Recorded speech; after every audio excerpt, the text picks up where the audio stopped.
J'appelle maintenant Karl Lang, mon collègue jadis au Parlement européen des partis de la France. La parole est à Karl Lang.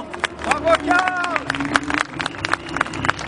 Mesdames et messieurs, merci à vous tous d'être ici, présents pour clamer votre indignation et montrer notre volonté de résistance française face à l'idéologie abjecte et aux agressions répétées et sacrilèges du groupuscule haineux des Femen.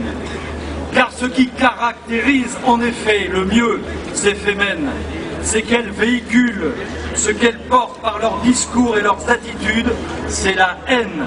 Femen, la haine de Dieu, la haine du sacré, la haine de l'homme, la haine de la France et de l'Europe chrétienne. À chacune de leurs apparitions, elles me font penser aux harpies de la mythologie grecque, mauvais génies, sortes de monstres à tête de femme, aux griffes crochues et acérées et d'odeurs infectes. Ce sont celles qui tourmentent les âmes par des méchancetés incessantes et qui sont les ravisseuses de l'âme des enfants. Ces harpies, pourvoyeuses de l'enfer, partie diabolique des énergies cosmiques et symbole de toutes les passions vicieuses de l'humanité. Aujourd'hui, ces furies agissent en Europe en toute impunité et souvent avec la complaisance des pouvoirs publics.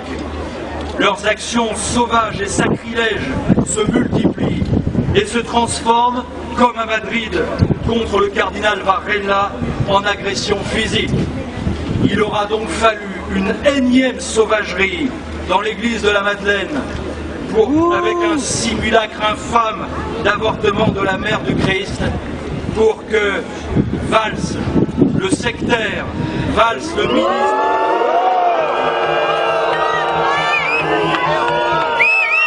considère qu'il s'agit, je cite, d'une provocation inutile. Mais ce monsieur Valls s'est bien gardé de condamner publiquement et d'agir contre ce groupuscule de la haine. Et pour cause, l'idéologie de Valls et celle des Femen est la même. Et ces Femen ne sont qu'un symptôme visible de plus de la même infection des esprits. C'est l'idéologie de destruction de l'ordre naturel, de destruction des lois naturelles, de destruction de l'identité française et chrétienne, de destruction de nos valeurs de civilisation, de nos traditions, de notre histoire et de notre patrie, des terroirs et des clochers. Ce n'est pas seulement le culte de l'homme sans Dieu, mais le culte de l'homme contre Dieu que ces gens pratiquent. Alors, face à la révolution permanente et à la subversion véhiculée par ces fanatiques, nous allons devoir opposer la contre-révolution permanente. Et face à leurs actions de destruction de la famille et de la cité, opposer la réaction du peuple français. En réaction à leurs actions barbares et à leur idéologie de mort, je suis quant à moi fier d'être un réactionnaire. Voilà mes amis, en quelques mots, ce que je souhaitais vous dire, en étant particulièrement heureux d'être aujourd'hui à vos côtés et aux côtés de la Griffe et de Bernard Anthony qui, une fois de plus, ont pris l'excellente initiative d'appeler à ce rassemblement de riposte et de reconquête.